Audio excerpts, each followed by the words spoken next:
جی، بسم اللہ الرحمن الرحیم۔ کتاب اصول دین صفحہ نمبر 80 ہے۔ جی، کل یہ بات ذکر ہوئی تھی کہ کسی بھی حدیث کے صحیح یا ضعیف ہونے کا مطلب یا مقبول یا غیر مقبول ہونے کا مطلب اس کا کسی کتاب میں ہونے کی وجہ سے نہیں ہوتا، بلکہ اس کی سند پر بنیاد رکھی جاتی ہے۔ آج دوسرا پوائنٹ ہم دیکھیں گے کہ یہ بڑی اہم بات ہے، جس کو نہ جاننے کی وجہ سے بہت بعض دفعہ کنفیوژن ہو جاتا ہے اور لوگ اس طرح کی باتیں شروع کر دیتے ہیں۔ وہ یہ ہے کہ صحیح حدیثیں صرف بخاری اور مسلم میں منحصر نہیں ہیں، ٹھیک ہے؟ یعنی جتنی بھی صحیح حدیثیں وہ ساری بخاری مسلم میں آ گئی نہیں، ایسا نہیں ہوا۔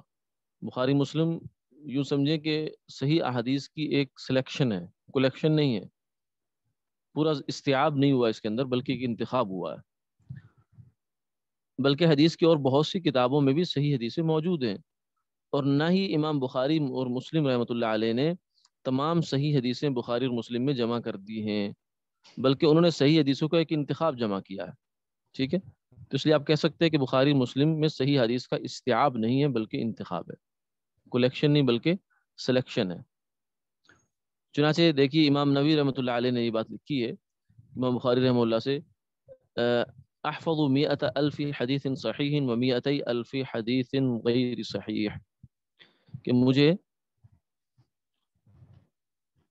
100,000 صحیح اور 200,000 اس کے علاوہ حدیثیں یاد ہیں۔ حالانکہ بخاری شریف میں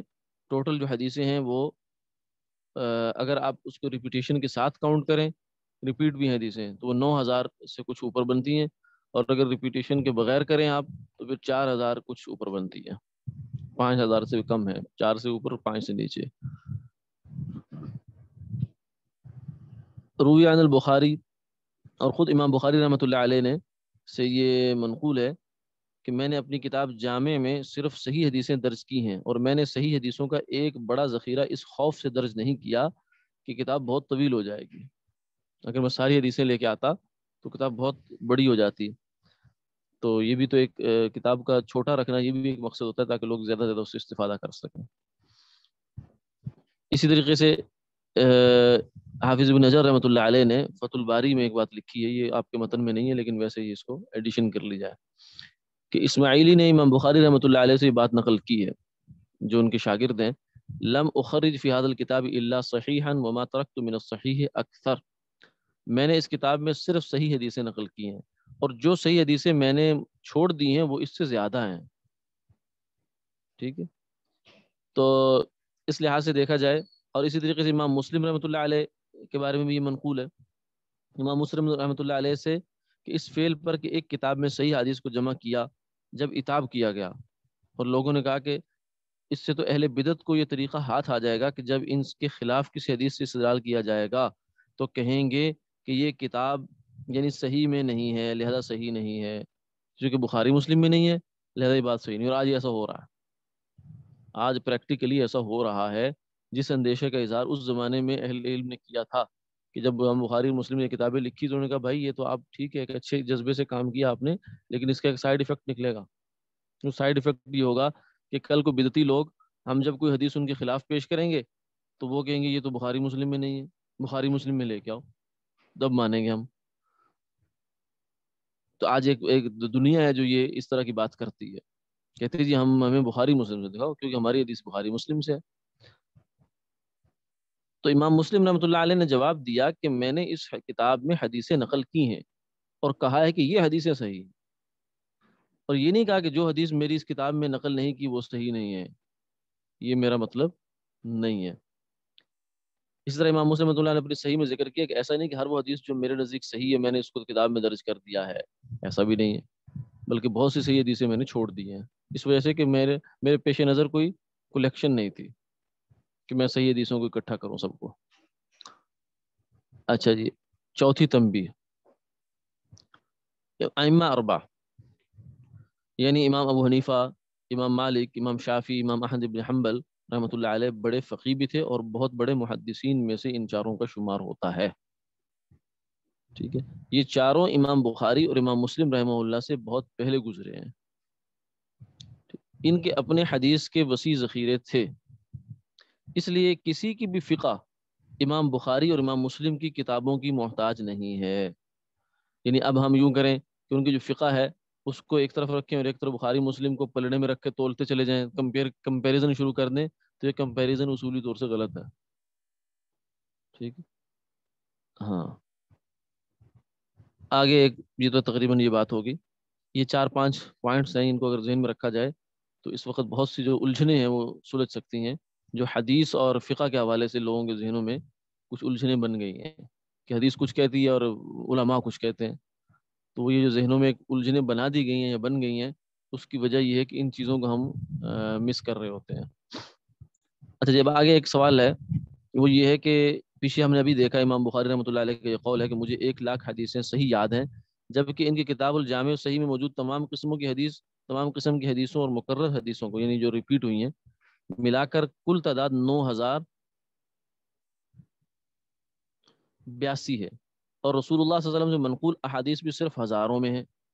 پھر باقی حدیثیں کیسی ہیں؟ یعنی جو حدیث کے بڑے بڑے کلیکشن کے مجموعے بھی تیار ہوئے نا، اس میں بھی ہزاروں سے اوپر بات نہیں گئی، کسی میں 17,000 ہیں، کسی میں 23,000 ہیں، کسی میں 35,000 ہیں، تو اس سے زیادہ نہیں ہے۔ تو پھر یہ باقی حدیثیں کہاں ہیں؟ امام بخاری نے جو 1,00,000 کہہ دیا،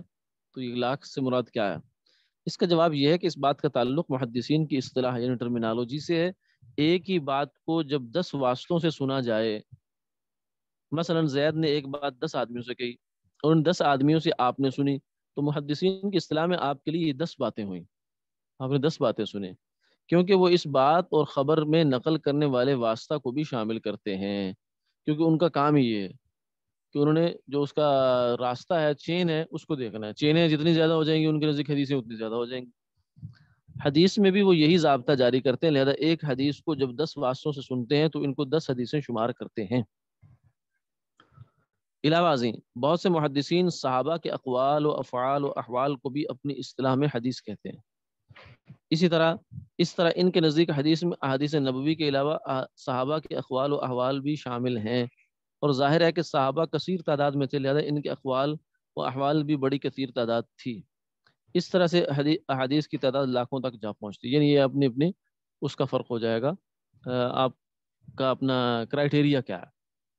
اگر تو کرائٹیریا صرف حدیث نبوی ہے تو پھر تو وہ ہزاروں میں ہی ہے، لیکن کرائٹیریا میں آپ نے صحابہ کے اقوال و احوال بھی شامل کر لیے تو پھر لاکھ ہو سکتا ہے، پھر اس میں کوئی اشکال کی بات نہیں۔ تو یہ آج ہمارا حدیث کا چیپٹر مکمل ہو گیا۔ اب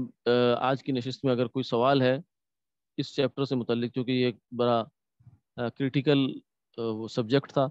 تو اس حوالے سے اگر کسی کے ذہن میں کوئی سوال ہو تو وہ ضرور کر لیں، تاکہ ہم پھر آگے اگلے باب کی طرف شفٹ ہو جائیں گے اس کے بعد۔ جی السلام علیکم۔ وعلیکم السلام۔ جی اس میں حدیث میں جس طرح کیونکہ صحابہ کرام سے نقل کی جاتی ہیں، وہ نقل جی کرتے ہیں، تو ان کا جو متن ہوتا ہے یعنی کہ جو ٹیکسٹ ہے، تو ان جی میں جی یعنی کہ جب کوئی بات نقل کر رہا ہے تو ضرور تھوڑا بہت نقل کرتے وقت فرق آ جاتا ہے کسی ایک دو ٹھیک ہے، الفاظ کا۔ تو ٹھیک ہے، اس کیس میں ہم حدیث کو کس طرح کمپیئر کریں گے آپس میں کہ اس کون سی کیس میں صحیح ہے؟ اس کو کہتے ہیں، جو آپ سوال کر رہے ہیں نا کہ جب 2-4 صحابی نقل کریں تو اس میں الفاظ کا تھوڑا بہت فرق آ جاتا ہے، 19-20 ہو جاتی ہے، تو اس کو کہتے ہیں روایت بالمعنی، یعنی روایت کرنا، حدیث کو بیان کرنا، لیکن اس چیز کا صرف خیال رکھنا کہ جو مفہوم ہے وہ مکمل ادا ہو گیا، اس میں الفاظ کی جو ہے نا اونچ نیچ کو خیال زیادہ نہیں رکھا جاتا، مفہوم مکمل ادا ہو گیا، اسے کہتے ہیں روایت بالمعنی۔ تو حدیث کے اندر روایت بالمعنی کرنے کی اجازت ہوتی ہے، اور اس کا یوں سمجھیں کہ جو اصل بنیاد ہے وہ قرآن پاک ہے۔ وہ کیسے بلا؟ قرآن پاک میں آپ دیکھیں کہ موسیٰ علیہ الصلوۃ والسلام کا واقعہ تقریباً 28 پاروں میں آتا ہے، تو ہر جگہ جو اس واقعے کا تذکرہ ہے وہ مختلف انداز میں ہے، بالکل لگے بندے الفاظ میں نہیں ہے۔ پہلے پارے میں کوئی چیز پہلے ذکر کر دی، کوئی بعد میں ذکر کر دی، کہیں کچھ الفاظ ذکر کیے، کہیں کچھ الفاظ ذکر کیے، تو یہ اللہ تعالیٰ نے خود ہمیں بتایا کہ ایک واقعے کو مختلف الفاظ سے رپورٹ کیا جا سکتا ہے، بشرطے کہ اس کی جو مفہوم ہے نا وہ محفوظ رہے، اس میں کوئی تبدیلی نہ آئے۔ تو محض اس وجہ سے کہ الفاظ میں کچھ تھوڑا بہت فرق ہے، تو حدیث کو وہ نہیں، اس کو کوئی درجہ بندی نہیں ہوتی، نہ اس کی وجہ سے اس حدیث کو کم کیا جاتا ہے اس کی اہمیت کو۔ ہاں اگر ایسا اختلاف آ جائے کہ جس کو آپس میں جمع کرنا ممکن نہیں ہے، مثلا ایک کہتا ہے کہ یہ کام ہوا، ایک کہتا ہے نہیں ہوا، اور دونوں کے درمیان ہم آپس میں کوئی تطبیق بھی نہیں بٹھا سکتے کہ ٹھیک ہے دونوں کو بھائی اس کو ادھر کر لو اس کو ادھر کر لو، تو پھر اس صورت میں یہ ہوتا ہے، یہ ایک مد ہوتی ہے۔ لیکن وہ عام طور سے جو آپ کے خیال میں کہ لفظوں کا تھوڑا بہت فرق ہو تو اس کی وجہ سے حدیث کے اثر پڑے، تو یہ ایسا نہیں ہے۔ جی ایک اور سوال بھی ہے۔ یہ کلیئر ہوگی بات؟ جی جی الحمدللہ۔ ٹھیک ہے جی جی ایک اور سوال جی۔ فرمائیے۔ ہاں جی، تو یہ جو ہم حدیث کی کبھی کبھار مطلب یہ مجھے علم نہیں ہے، لیکن شاید اس طرح بھی ہو کہ کسی کو کسی صحابہ نے کچھ کرتے ہوئے دیکھا اور پھر اس وقت کہہ دیا کہ نبی صلی اللہ علیہ وسلم نے ایسا فرمایا، ایسے کرنے کو یا نہ کرنے کو۔ تو اس ہوں طرح جو احادیث ہمارے پاس ہوں گی تو ان کے سیاق و سباق کا پتہ کہاں سے لگے گا کہ وہ کس حالت میں کہی گئی حدیث ہے، اور اس کو کہاں کہاں تک اس کا اطلاق ہو سکتا ہے، یہ کیسے پتہ لگتا ہے؟ اس کا طریقہ یہ بھی ہوتا ہے کہ اس موضوع سے متعلق آپ جتنی احادیث ہیں ان کو اکٹھا کر لیں اور اس میں پھر دیکھ لیں، غور کر لیں۔ ایک بات تو یہ ہے۔ دوسری بات یہ ہوتی ہے کہ جو ہمارے یہ ہمارے اب کرنے کا کام اتنا ہے بھی نہیں، کیونکہ یہ کام ہو چکا ہے۔ اب ہم اگر ہم دوبارہ یہ کام کرنے جائیں گے تو ہم گویا کہ پہیہ دوبارہ ایجاد کرنے کی کوشش کریں گے، کہ جو مجتہدین ہوتے تھے جنہوں نے اجتہاد کر کے مسائل نکالے اس میں سے، انہوں نے یہ کام کیا ہے۔ وہ حدیثوں کے سارے درست تناظر کو سمجھنے کی اور پوری پس منظر کو، پیش منظر کو سمجھنے کی پوری کوشش کر کے ہی کسی نتیجے تک پہنچا کرتے تھے۔ یہ جو امام ابو حنیفہ رحمۃ اللہ علیہ یا دیگر ائمہ سے ایک المقولہ منقول ہے، اذا صح الحدیث فهو مذہبی، کہ جب ایک حدیث جو ہے وہ صحیح ہو گئی تو وہ میرا مذہب بن گئی۔ تو صحہ سے مراد کچھ لوگ یہ لے لیتے ہیں کہ جب بس اس کی سند جو ہے نا ٹھیک راوی آ گئے، حالانکہ یہ بات نہیں، ایسے نہیں ہے، کیونکہ یہ صحہ والی جو یہ والی اصطلاح یہ تو بعد میں آئی ہے۔ امام ابو حنیفہ رحمۃ اللہ کے نزدیک مطلب یہ ہے کہ جب وہ حدیث اس درجے کو پہنچ گئی کہ میرے لیے اب اس کو استدلال کرنا، میرا اس کو ماخذ بنانا ممکن ہو گیا، یا میرے اصول پہ بالکل پوری پوری ہو گئی، تو پھر اب اس حدیث کو میں نہ لوں تو یہ تو پھر رسول اللہ صلی اللہ علیہ وسلم کی بات سے اعراض ہے، تو یہ تو نہیں ہو سکتا، کہ تو کوئی مسلمان نہیں کر سکتا، چاہے جائے کہ کوئی مجتہد کرے۔ تو مطلب یہ ہے کہ حدیث جب میری نظر میں معتبر ہو جاتی ہے تو میں اس کو اپنا مذہب بنانے میں دیر نہیں لگاتا، بلکہ آٹومیٹک میرا مذہب ہوتی ہے۔ ٹھیک ہے، تو اس لیے مجتہدین یہ کام کر چکے ہیں کہ، لیکن آپ ویسے علمی دلچسپی کے لیے کرنا چاہیں تو ایک اس کی ایک صورت یہ ہے کہ آپ جو بھی حدیث جب واقعہ کسی ایک حدیث میں آیا ہے اس سے متعلق سارا مواد کو ایک جگہ جمع کر لیں، پھر اس کو دیکھ لیں، لیکن جس نتیجے تک آپ پہنچیں گے بہرحال وہ نتیجہ اجماع امت کے اور اصول شریعت کے متصادم نہیں ہونا چاہیے۔ کچھ لوگوں نے یہ کوشش اس زمانے میں شروع کی ہوئی ہے، وہ کہتے ہیں جی ہم حدیثوں کو نئے سرے سے جو ہے نا وہ کر رہے ہیں، اس پہ امت جو آج تک 1400 سال تک حدیثوں کو لے کے چل رہی تھی وہ تو جز کو لے کے چل رہی تھی، ہم پورے درست تناظر کو قائم کر کے اور سارا سیٹ کر کے دوبارہ دیکھ رہے ہیں۔ ٹھیک ہے، کرنے کو کرتے رہیں، لیکن وہ کسی اجماعی مسئلے کے مخالف نہیں ہونی چاہیے بات، کیونکہ اجماعی مسئلہ جو ہے نا، اجماع یا امت کے جو مسلمہ چیزیں ہیں، قطعی چیزیں ہیں، وہ پیرامیٹر ہے، وہ ایک معیار ہیں کہ وہ حق ہے۔ اب ہمارا اجتہاد اگر ان کے مطابق ہے تو پھر تو ہم بھی درست نتیجے تک پہنچے، اللہ کا شکر ادا کریں، لیکن اگر ہم اس کے مطابق نہیں پہنچے تو پھر ہمیں بہرحال اپنے اجتہاد پہ نظر ثانی کرنی ہے، نہ یہ کہ پچھلے 1400 سال کے اجتہاد کو ہم اٹھا کے سائڈ پہ رکھ دیں۔ ٹھیک ہے جی۔ جی جزاک اللہ۔